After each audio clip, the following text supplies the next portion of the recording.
Ayan, so magandang araw mga kababayan, and this is Divine PH. And naku po mga kababayan, kung natatandaan nyo po ba yung pag-attend ni Duterte dito sa may hearing po no, sa Senado, na kung saan marami po tayong nalaman na nung una kasi dinidinay po. Kung matatandaan nyo po, dininay po ito ni Senator Bato de la Rosa. And then, sino pa? Si Senator Bongo. May mga tanong na idininay po nila. And yun nga, nagkaroon ng linaw nung umattend nga po si dating Pangulong Rodrigo Duterte dito sa Senate. No, yung Senate hearing regarding po ito dito sa may EJK. And sobrang naging intense po yung mga sagutan kasi nga kilala naman po si Duterte na mahilig magmura. Palamura. Parang bawat sagot niya may mura. May mga senador tayo na naging sensitive kasi nga naman mga kababayan, parang hindi na nire-respeto no ang Senado. At syempre, yung mga senador natin, 'di ba? Parang nakakawalang respeto. Syempre kung haharap ka sa iba't ibang leader ng Pilipinas, kahit pa sabihin na, uy, respetuhin mo ako, presidente ako dati, yung ganon. Dapat ikaw mismo na dating presidente, dapat ikaw magbigay ng respeto din para irerespeto ka din. Kasi hindi ka pwedeng mag-demand ng respeto kung ikaw hindi ka marunong respeto. 'Di ba? So yun nga mga kababayan, 'di ba umamin nga doon si Duterte regarding dito sa may Davao Death Squad, no? Na yung nangyari nga dito sa kumbaga sa Pilipinas na laban niya kontra sa ipinagbabawal na gamot yun nga, kumbaga inamin niya, sinabi niya yung nangyari. Umamin na siya. Ayaw niya na magsinungaling inamin niya na. Ang hindi niya lang inaamin doon mga kababayan is yung parang reward system. Yun yung pinaka hindi niya inaamin. Pero yun nga, sabi nga ng mga naging parte ng kanyang administrasyon doon sa Quadcom hearing, puro ano daw, kumbaga yung sa reward system at saka yung sa quota. 'Di ba mga kababayan, kung nasusubaybayan niyo po yung Quadcom hearing, for sure aware po kayo dito sa mga kaganapan na ganito. And aside that, may isa kasi akong gustong pag-usapan, and syempre alam ko manggagalaiti na naman itong mga maliliit ang utak na dilis. Ano nga ba yung gusto kong ipapanood sa inyo? For sure naman ako dito sa mga updated, sa mga ganap talaga na ganito, aware na sila at alam na po nila, napanood na nila, no? Ako kasi na-busy nung nakaraan. So ngayon lang po natin mabibigyan ng commentary at ng opinion, no? Itong mga nangyari nung mga nakaraan po bago itong undas. So may ipapapanood ako mga kababayan, and for sure ikakagalit na naman po ito ng mga dilis. Alam nyo naman yung mga utak ng mga yan Kumbaga ano na nasa system na ito lang papaniwalaan mo. Ito lang papakinggan mo. Pag ito yung script, ito lang dapat. Focus tayo dito sa script. 'Di ba? So mga kababayan, may papapanood po ako sa inyo at ipaparinig ko sa inyo, no? And pag-usapan po natin. Relatives na Moro, After po ito ng Senate hearing. Hindi nga po ni Senator Coco Pimentel kanina na ang hearing po naganap sa Senado ngayon ay hindi lamang po limitado sa EJK, kundi sa Philippine Drug War under your administration. Sir, once and for all, can we hear it from you? Nasa Marcolis po ba ang pangalan ng Marcos Jr. nung panahon na ito ay lumanding sa inyo? Wala. Wait, cut muna natin ha. So sabi nung nagtanong, once and for all daw. Nasa narco-list daw ba si Marcos Jr.? Yun yung banggit niya, Marcos Jr. Walang karespeto, no? Marcos Jr. Ang sabi ni Digong, wala. Baka naman maging syungahan pa kayo at mas magaling pa kayo kay Duterte.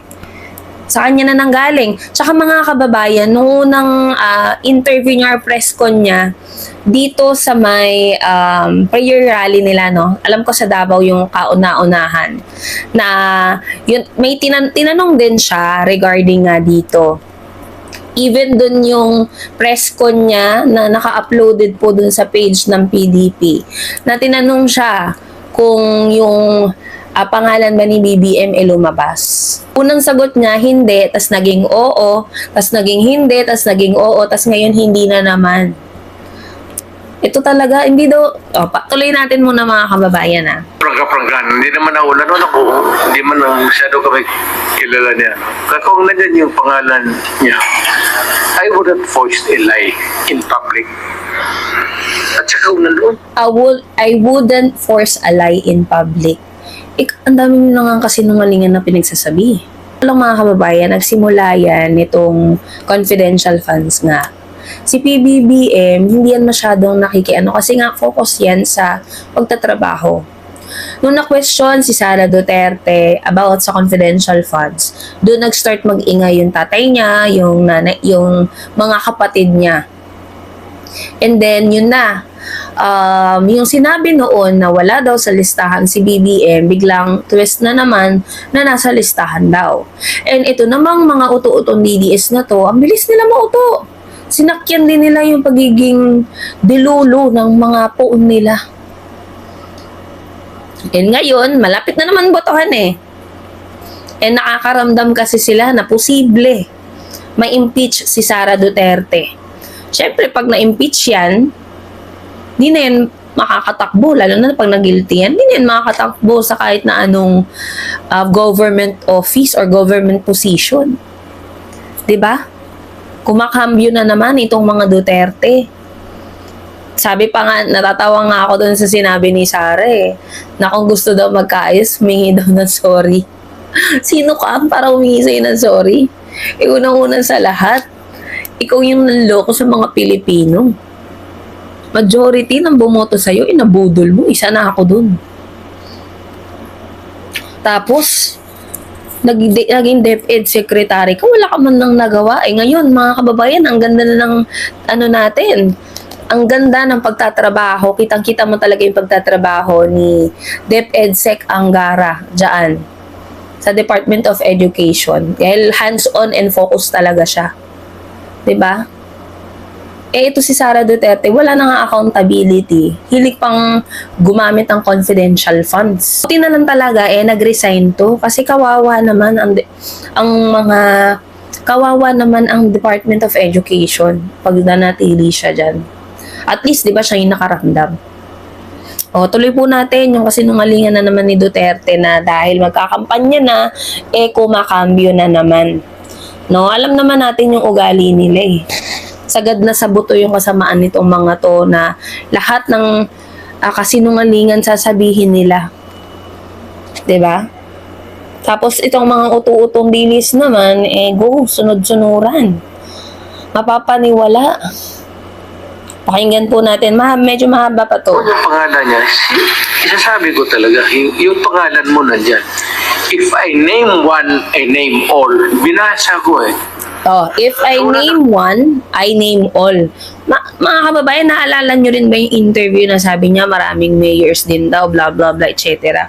Alam mo yung kahit yun, mapapaisip ka kung totoo pa Kasi nga, 'di ba, kung ikaw talaga kalaban mo ang droga, kung kalaban mo talaga ang drugs, 'di ba? Wala kang pipiliin, wala kang sinisino-sino. Kahit pa sino 'yan, kahit kaibigan mo pa 'yan, dapat tinutokhang mo, or worse is katulad ng ginawa mo dun sa mga naging victim ng EJK. 'Di ba? Kasi mapapansin nyo mga kababayan, itong naging EJK, itong laban kontra sa pinagbabawal na gamot ng administrasyon ni Duterte, alam naman natin from the beginning na palpak. Hindi nyo pwedeng sabihin sa akin na hindi palpak. Una sa lahat, yung time frame na sinabi niya. Dun pa lang palpak na. Pangalawa, sino ba yung mga nahuli, yung mga tinanggalan nila ng buhay? Meron bang mga pinaka-pinuno doon or pinaka-head doon or pinaka-mastermind doon? Meron ba? May isa nga wala. Puro maliliit na tao. Tapos sasabihin nyo sa akin, matagumpay? Alam niyo, hindi talaga natin masusugpo itong laban natin kontra droga kung yung pinaka namumuno pinoprotektahan. Yung pinaka namumuno kaibigan. Kaibigan, alam nyo na kung sino. 'Di ba? Kasi ang mangyayari diyan mga kababayan, babalik at babalik lang 'yan kasi yung pinaka-head nandyan pa. 'Di ba? Kumbaga nag-freeze lang muna sila ng mga, kumbaga naglaylo muna sila para ipakita kuno na nabawasan or nawala, sabi nga nila, sabi ng mga didilis, safe daw nung panahon ni Duterte. Paano naging safe? Yung mga naging biktima nga, hindi nyo nga ma-justify kung lahat ba yun guilty. Lahat ba yun totoong gumagamit, nagbebenta, or whatsoever? 'Di ba? Maniniwala ako dyan kung yung pinaka-head or yung pinaka-lord yung nahuli. Doon maniniwala ako. Pero hanggat sa maliliit na tao lang, hindi ko maniniwala. Sabi pa nung iba mga kababayan safe daw ng panahon ni Digong, blah blah blah blah. Bakit yung baluarte nila sa City Hall mismo meron? Kung sa sarili mo ang bahay, meron Tas gusto mo, papaniwalain mo kami na safe, wala na, nabura na. Bumalik lang ngayon. Naglolokohan lang tayo. Maniniwala ako dyan kung yung pinaka-distributor, yung nagdi-distribute, pinagkukunan nitong mga naging biktima, nahuli, hindi naman Tapos, ang pinaka-main focus lang ang laban kontra droga, pero hindi naging successful. Paano naman yung iba pang mga problema ng Pilipinas? Kaya nagkanda leche-leche. Kaya lalong lumala yung problema ng Pilipinas at lumobo ng matindi yung utang ng Pilipinas. Dahil nga, corrupt yung nakaupo. 'Di ba? Puro pangakong napako. Kaya ako syempre naniniwala ako na si BBM wala talaga dun sa listahan na pinagkakalat ng mga didilis na ito. Bakit? Si BBM isa na lang kidney niyan. Kasi dinonate niya. Tingin mo ba makakapagtrabaho pa yung presidente natin? Makakapagtrabaho pa si PBBM kung yung binibintang nyo na gumagamit siya, ginagawa niya talaga? Hindi makakapag-function ng maayos. Yung physically nakatawan ni PBBM. Dahil napakahirap na trabaho po ang maging presidente. Busy ng presidente natin. Ang daming events na inaatinan, mga programs. Kahit nga yung pagbiyahe lang mga kababayan, nakakapagod na Tingin mo ba kung ang tao, kung si PBBM ay hindi physically fit or hindi healthy ang katawan, makakayanan niya yung trabaho niya bilang presidente? Hindi. Hindi niya makakayanan yun. Physically, makikita mo fit si PBBM. And mga kababayan, napakaraming foreign leaders ang nagtitiwala kay President Bongbong Marcos. Dahil nakikita talaga nila na yung ekonomiya po ng bansa tumataas. Kahit pa sabihin natin na galing tayo sa pandemya, may inflation pa, samahan pa natin ng climate change. Climate change yan mga kababayan, yung mga, kasi nagiging matindi na yung mga pagbaha, pagbagyo dito sa Pilipinas. Climate change po yan. Hindi po yan yung i-compare nyo na naman. Yung mga nagdaang bagyo nga, grabe din yung naging epekto What more ngayon? Pag uminit, napakatindi. Pag umulan, napakatindi. Mga kababayan, climate change yan. Tapos kayo pang mga hindi nag-iisip, nagkakalat pa, sinisira pa yung kalikasan, nagpuputol ng puno, nagtatapon kung saan-saan. Wala na talaga mangyayari sa Pilipinas. Kung tayo mismo rin ang nagiging dahilan kung bakit nasisira ang Mother Earth, kung tayo din ang nagiging dahilan kung bakit nasisira, nalulusaw, paunti-unti yung ozone layer. 'Di ba? So ito yung sinabi ni Duterte. Ano to tactics na naman niya kasi malapit na yung botohan, malapit na naman yung eleksyon. Siyempre, para medyo umano rin bumango din yung pangalan ng mga Duterte. Mga kababayan, wala nang chance na bumango pa. Kasi the damage has been done. Diba? So yun lang mga kababayan, ingat po tayo dahil may bagyo po, si Bagyong Marce. No, ingat po tayo and God bless po sa atin lahat.